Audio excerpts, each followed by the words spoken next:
oh no is one of the hardest things for them to say. So I'm super excited today to be joined by Sheryl Green, and she's going to talk to us a little bit about the power of saying no. Where did this all come from? How did you even start this conversation? Let's start there. Then I'll give y'all a little bio background, and then we'll dive more in. So it started with 40 something years of saying yes, but not just saying yes, vomiting yes. And I know that is like disgusting for some people, but for some of us, when that yes was an automatic response. It before the question was done being asked, before help was asked for. Yes, of course, I'll do it. What do you need? Yeah, for sure, for sure. And it just comes flying out of your mouth. And, one day I realized that pretty much all of my problems were due to the fact that I had seriously unhealthy boundaries and that I had no ability to say no and to put my own needs first. Like it just was not a thing. And I can only imagine the impact that had. And I'm sure we're going to talk a little bit more about that. But hey, y'all, joining us live, or those of you watching after the fact, I'm excited to introduce to you today Sheryl Green. She's taken people pleasing to Olympic levels. And she mentioned that already. For decades, she put everyone else's needs above her own until she hit a metaphorical brick wall, which is better than hitting the actual brick wall. After committing to one too many responsibilities, she discovered the importance of boundaries. Okay, she actually discovered that boundaries were even a thing. Now she works with individuals and organizations to establish healthy boundaries to improve relationships, communication, and well-being.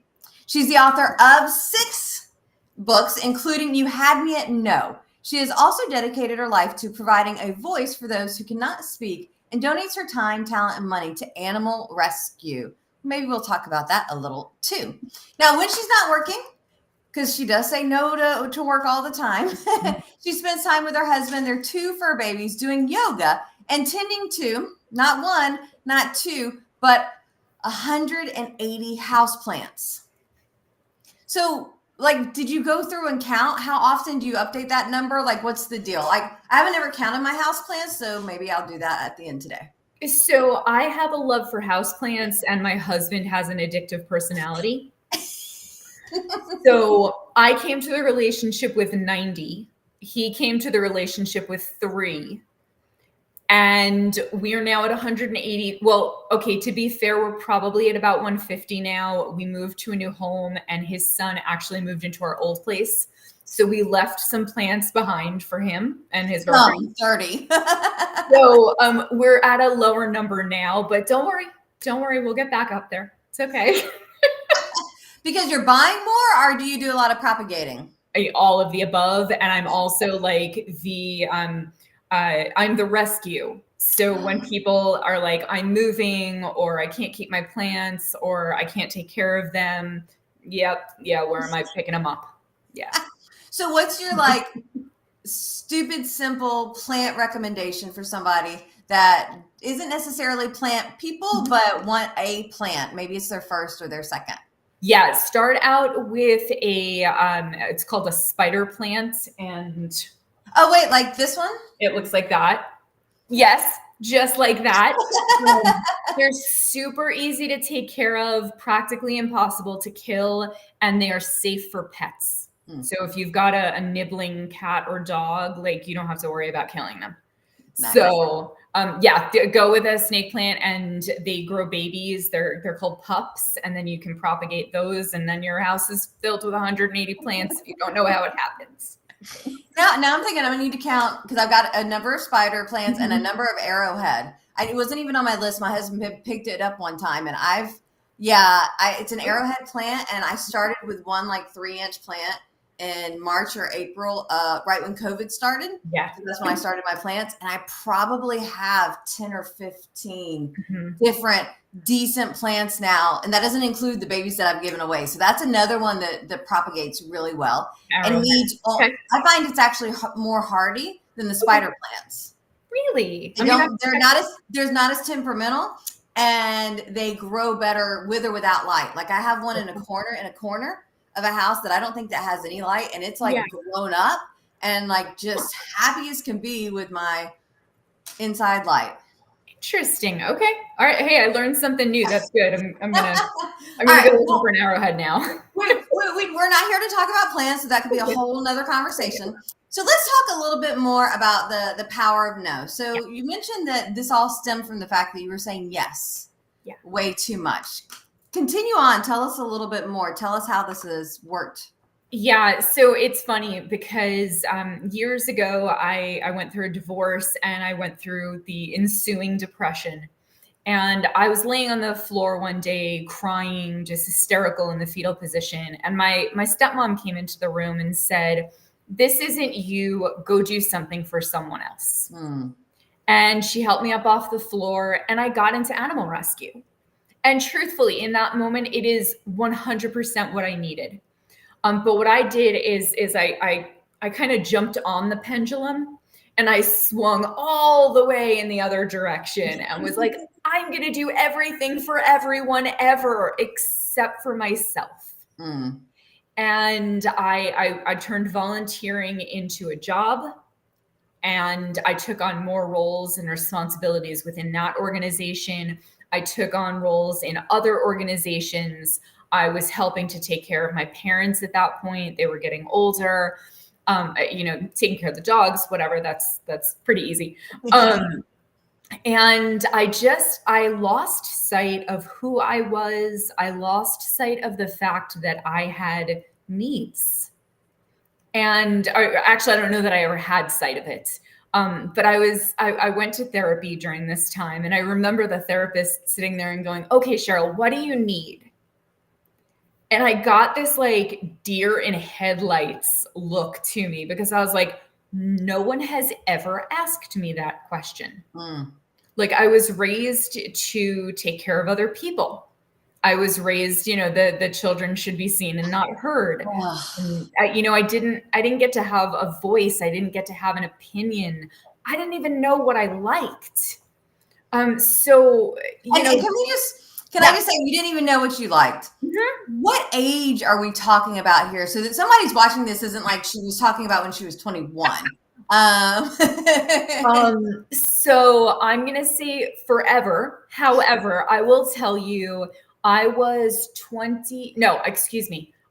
32 or 33 when I got a home of my own. It was the only time I'd ever lived by myself, went from mom to roommate, to husband, to my dad and stepmom. And then it was like, okay, so I went into Cost Plus, the world market. They've got all the cool stuff. Oh yeah. I love world market. I was like, oh my God, I get to decorate for me.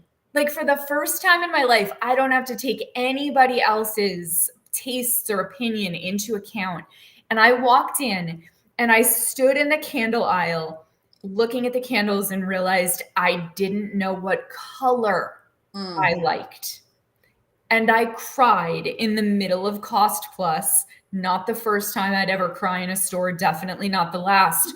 But I ended up grabbing a candle, a tan candle, the color of absolutely nothing.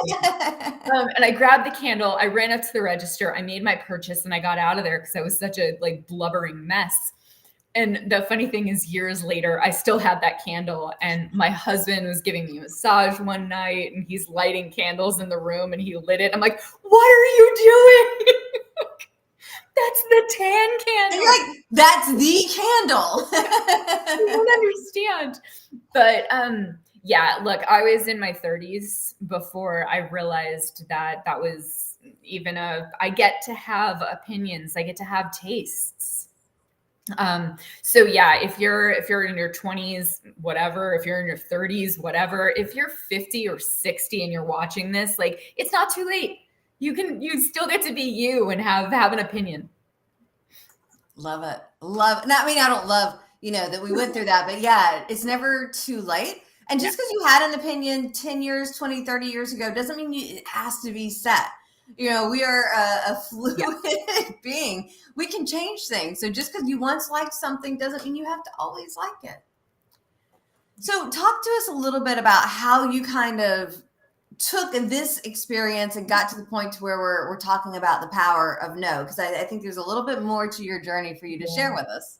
So there's two really important things that happened in my life. First was 2 years ago, actually this month. It was December, when I was working full time with the rescue. I was running my own content writing business. I was doing all the volunteer things for everyone. I was taking care of the parents, and I broke. I literally broke. I just did a Facebook post yesterday that said I had one foot on a mental breakdown and the other one on a banana peel. And it was just, I couldn't stop crying. And again, I'm an emotional person. I do cry in stores, like it happens, but I couldn't get a sentence out without losing it. And, it just kept getting worse and worse, and I couldn't see an out. And one day I was driving down the street and I saw the oncoming headlights, in traffic. And I was like, if I just cross over that median, like I don't have to worry about this anymore. And I mean, it scared the crap out of me. Of course, I pulled over. I didn't want to hurt anybody else. I didn't want to not be there for my family or for the animals. So I took a month off. I took a month off from life, if you want to call it a sabbatical, if you want to call it a mental, whatever you want to call it, whatever. But I was like, you know what? Like, I cannot keep going the way I'm going. And if I try to, I won't be here for anybody. And I would like to say that was the big turning point. And it is definitely when I started looking into boundaries. And I was like, oh, maybe this is something I should know about, whatever. But it wasn't until a couple months later, I started doing it again. Like I started getting busy again, or making myself busy again. Let's put it that way. And my friend wanted me to step into the role of incoming president for our speakers chapter. And I was like, I don't really. At this point, I had met my now husband. We were planning a wedding. My parents were getting older and sicker, and all the things are building up. And I put off giving her an answer for almost 2 months. Oh wow! And finally, she came to me. She's like, Sheryl. She's like, I need an answer. And I was like, oh, like I didn't want to disappoint her. I didn't want to lose a friend over it. And truthfully, I mean, I've gotten to where I am by serving, by serving on boards and by networking and all those things. And I gave her yes. And I'm going to say it was like 5 minutes late. No, it was like 5 seconds later. That like pit in my stomach opened up and was like, what the hell did you just do? And long story short, I spoke to a mentor. He said, it's not bad if you back out now. He said, it's bad if you wait a year, go through that's provided. They're waiting on you and they're counting on you. That would be bad. Yeah. And I was sitting on an airplane one day and my Kindle didn't have a charge. And I had this like horrible realization of like, I have to sit with my own thoughts. But it was a wonderful thing. I realized, no, I didn't want to be the incoming president. Yes, I have boundary issues. And not only did I need to learn better boundaries, but I needed to teach them. And by the end of that flight, I would say my book was about 60% outlined. And it was time to go do the research. It's kind of nice that the Kindle had no charge that day, huh? Yep, it happened for a reason. Sometimes the universe works in serendipitous ways. So I know you got this amazing book, and I'm about 2/3 of the way through it, y'all. I'm totally enjoying it. It's got that. It was interesting. Somebody the other day was like, your books are kind of light. And I'm like, I feel like it's kind of got that light feel. It's not like this heavy, like some books I'm like, I'm forced to read in a book club. Otherwise I won't read it because I'm just like, this is so dense. This is one I'm just flowing through it. Yeah. I've got some stuff going on in my world right now. I've got the summit tomorrow. I'm learning all about death care because I'm keynoting in Vegas next month. So I'm trying to learn more about the people that I'm going to be presenting to. And I've got 3 book clubs. So I'm kind of sneaking in Sheryl's book. A couple pages here, a couple pages there, but I'm totally loving it. You got so many amazing tips. And I thought about picking out what were some of my favorite, but I'm biased. So I thought I would just ask you to share what are a couple of your, most common ones that you share that apply to people, if you don't mind. Yeah. So look, the first thing I would say is there's this phrase, we've probably all heard it, no is a complete sentence. For sure. Yes, grammatically, 100% it is. However, if you are someone who struggles to not only say no, but to believe that you have the right to say no, that is just some fluffy BS. Like that's just like an Instagram meme. And don't get me wrong, I've learned a lot from Instagram memes. But I would say the biggest tip that I want people to understand is you have the right to say no. You have the right to your opinions, to your beliefs, to put yourself first and make your priorities a priority. And we live in this society where, look, I almost called this book self-ish. Because there's this whole like, oh, it's selfish to put yourself first, and it's selfish to not help people. And look, again, that pendulum that I was like taking a ride on. Yeah, you can for sure be this closed off like butthead who doesn't do anything for anyone. And I'm not suggesting that. I'm saying there's this like happy medium of like swinging in the middle where you do say yes to helping people when you have the resources, when you have the desire, when you have the ability to be there for someone else after you've been there for you.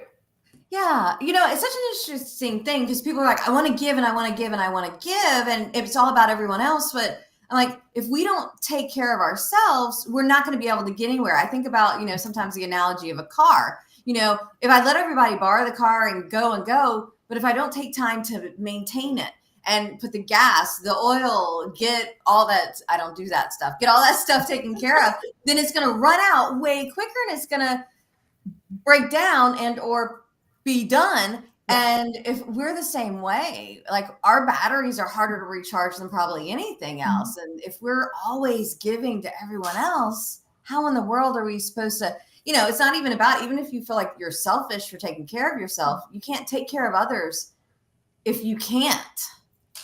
Nope. If you've got nothing left in your cup, there's nothing to give. Yeah. Nothing to give.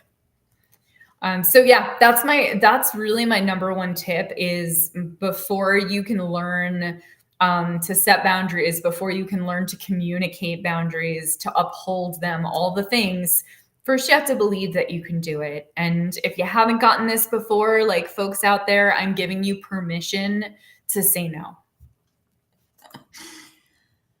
So do you have a recommendation for people that struggle with saying no to make it easier? Because I'm kind of like, I think there are times when people say, hey, can you do this? No is just fine to say, no, I can't. Mm-hmm. We don't have to justify. We don't have to rationalize. We don't have to explain. I think people sometimes go into so much detail and it's like, just no. Like I had somebody today say, hey, Tiffanie, can you do this next week? And I say, no, thanks for asking. Yeah.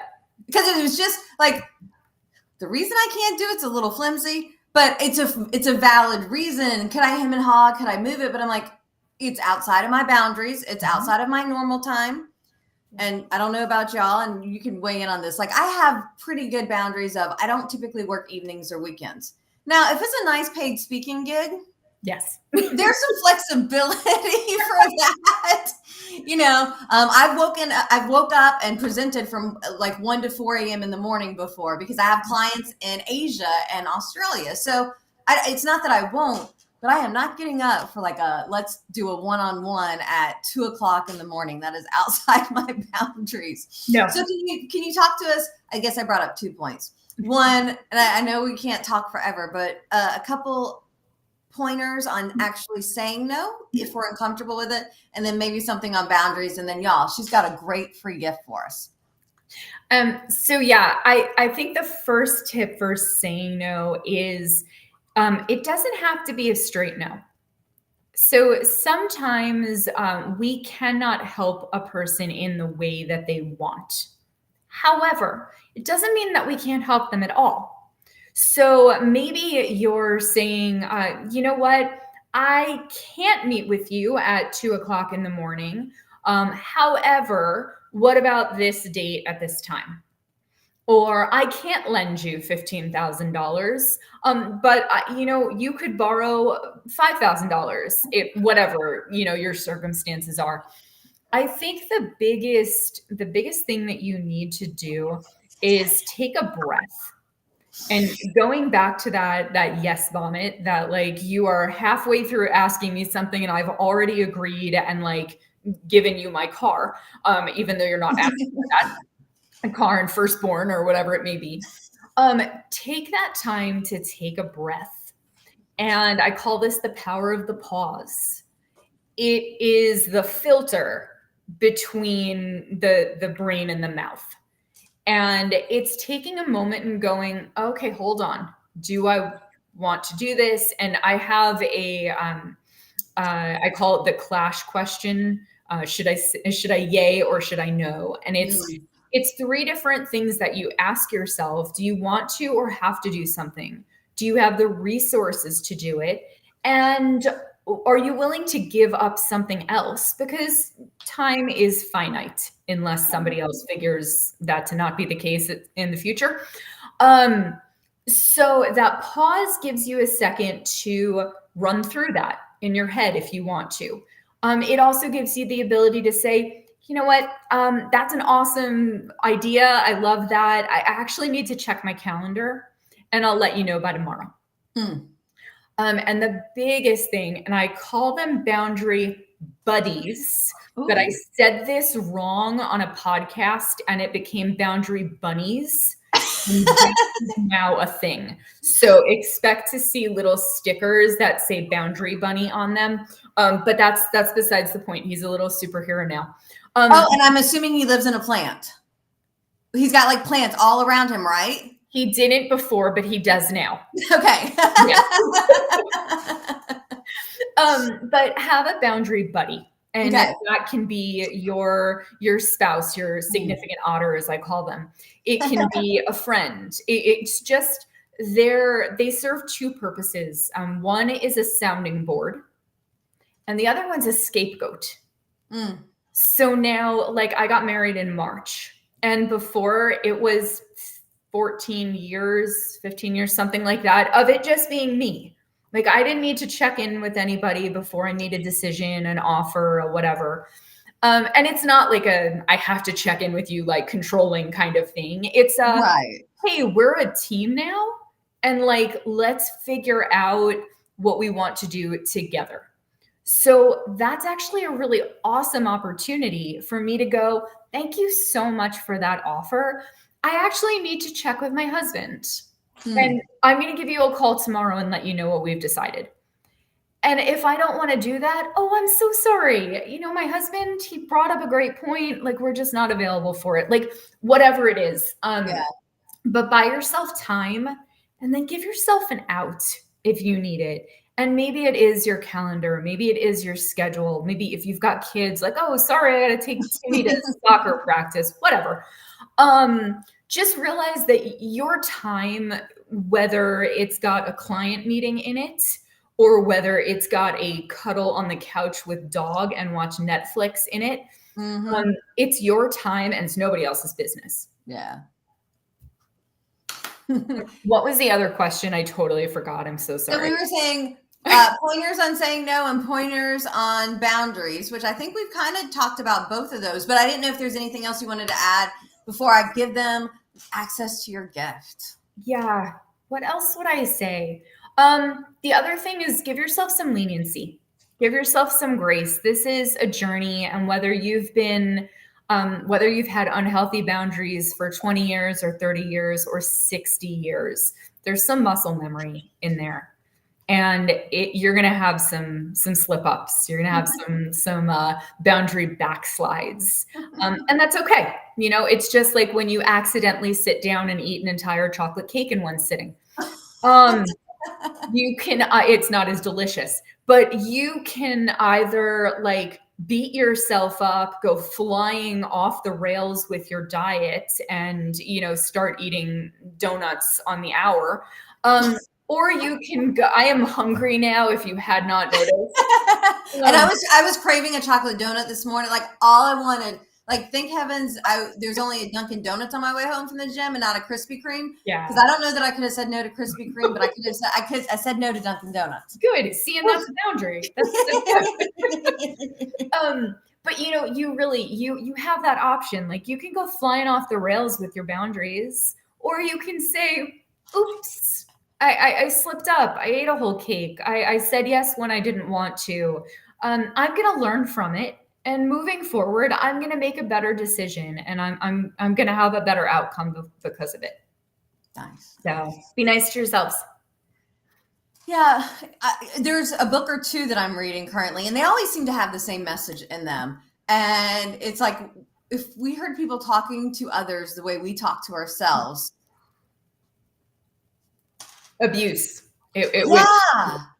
Like, and I've been talking with my husband about it a little bit, and I like to give him permission to call me on my stuff.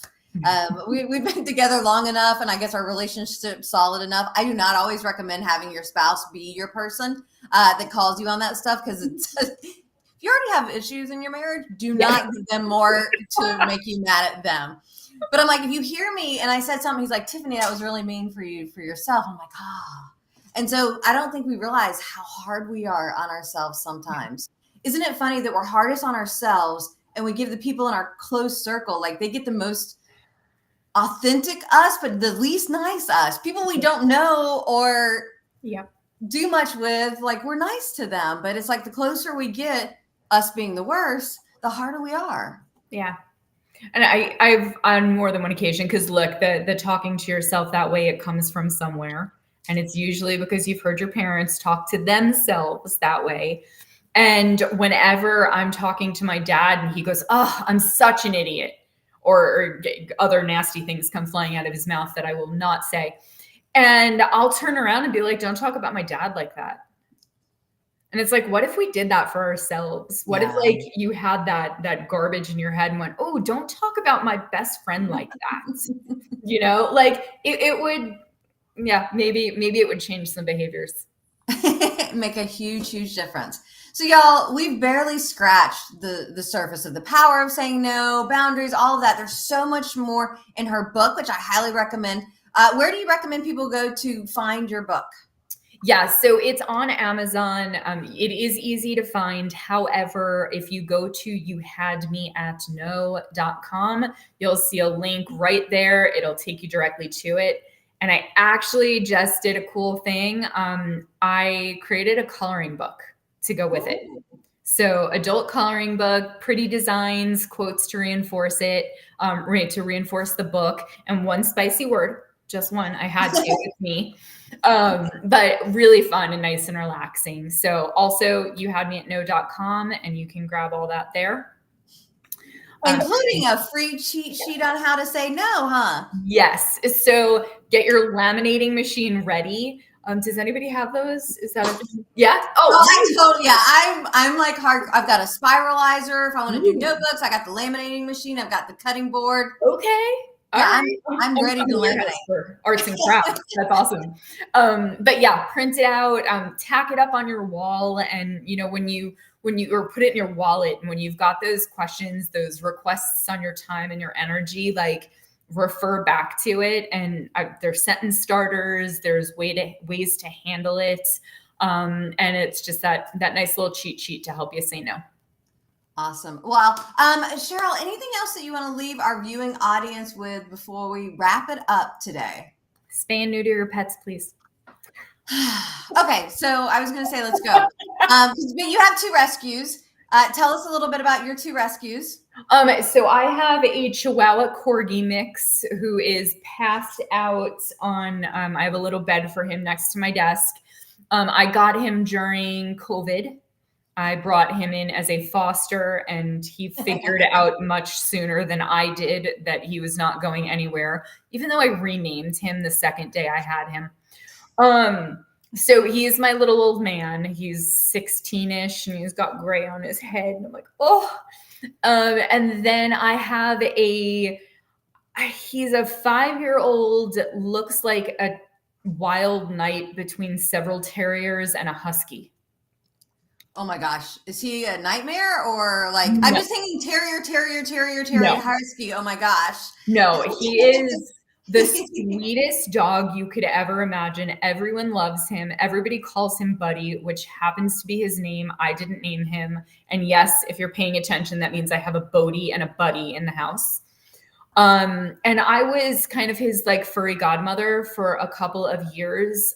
His mom was in and out of the hospital, in and out of drug rehab, and in and out of being homeless.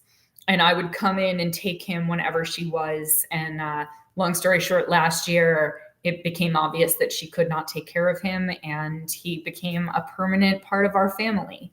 Awesome. So my 2 boys, I absolutely adore them. And yes, please rescue if you're looking for an animal. They're grateful to have a home. Especially those senior dogs, and there's some organizations that will help you out because I know there's, more costs involved with seniors, but there's lots of senior dogs that are absolutely phenomenal. I mean, we got little ones. We were not looking for puppies last year. I put on Facebook, hey, these are kind of what we're thinking of. And a friend that had a rescue was like, oh, we just found teeny tiny little, we think they're Chorkies. We haven't tested them, but we think they're Chihuahua Yorkie mixes. They have so much energy. I'm like, what the heck?